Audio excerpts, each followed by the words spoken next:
ផ្ដាំលេងហ៊ានមើលអូនចំកុំបង្ខំ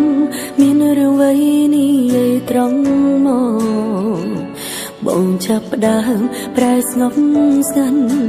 មិនដូចគ្រាកន្លងអូនអាចស្មានដឹងថាបងបំរុងចាំងចេញ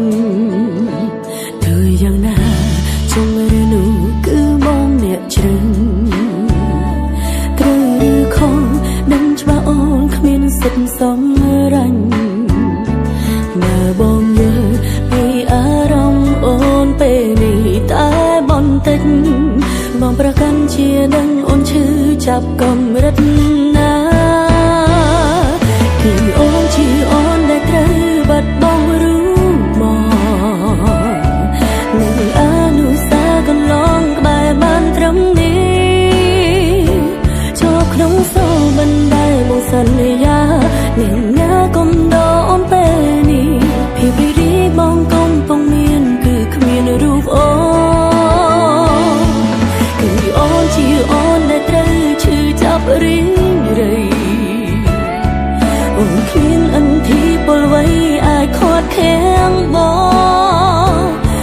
ថាបងត្រូវការសេរីភាពបងថាចង់ធ្វើតាមបេះដូងអូនមិនត្រឹមប្រើពាក្យលួងលោមសម្រាប់ខ្លួ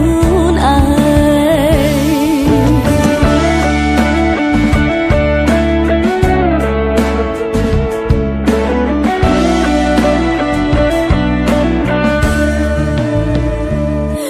យ៉ាងណាចង់ឬនោះគឺបងអ្នកជ្រឹង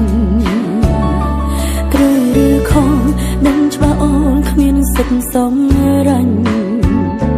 បើបងយល់ពីអារម្មណ៍អូនពេលនេះតែបន្តិច